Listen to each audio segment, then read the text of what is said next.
Besides the main method shown in How to Wall and Crown, there are other ways to tie a two-strand wall knot, and while not all of them are practical, they will certainly add perspective. Start with a loose overhand or half knot. Tie left over right.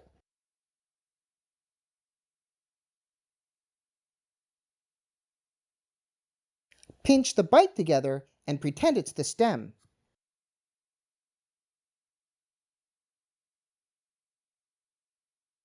Spread the top out a little, and now you have a crown. Now tighten up the overhand and hold it by each strand. Twist it back into a crown. Roll the knot so it lays nice and flat on the table. Do you see it?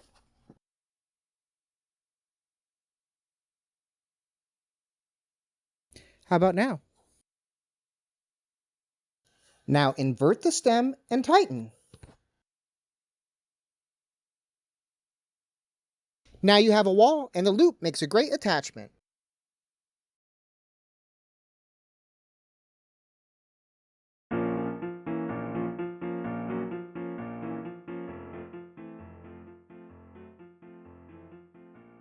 Start with 2 strands with the right on top of the left. Tie right over left.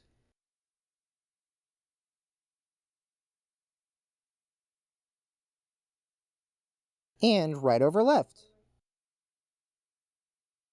Now you have a granny.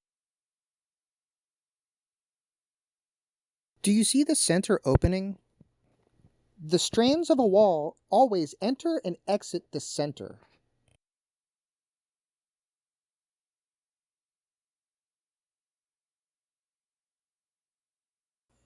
Orient the strands so they lead through the middle of the knot.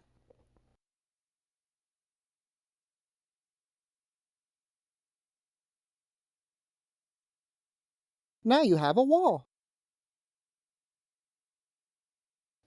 The only difference is the direction the strands are being pulled.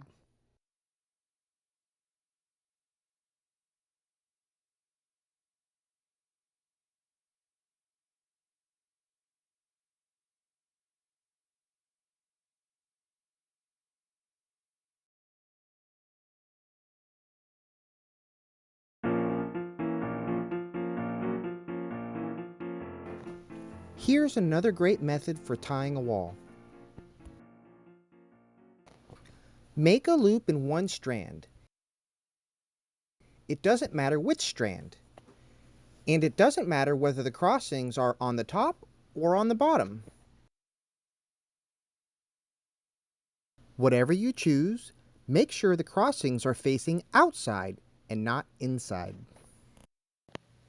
Now, pick a tying direction. For example, with this loop, I am going to imagine the stem or standing end is closest to me, and the direction leads towards the working end, which is furthest away. When I follow the strand, I see the strand enters the loop over top and exits the loop underneath. So I enter the loop from the top and exit underneath everything. Wrap around the crossings and lock them in place. Finish by entering the loop from the top and exiting underneath. Follow the lead and tighten.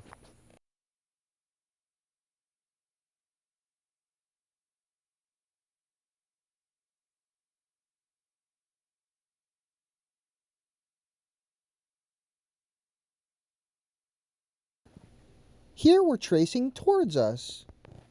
We're tracing underneath because the loop enters underneath. We exit above because the loop exits above.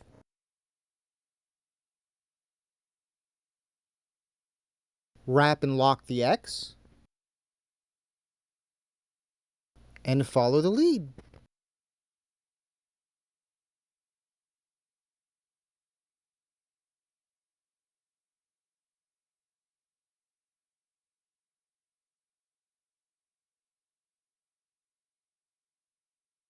Once you get the hang of it, you can tie any side or any direction.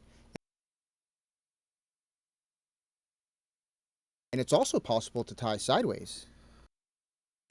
There is one knot that is easily mistaken for a two-strand wall knot, and it is tied with a slight change to this method.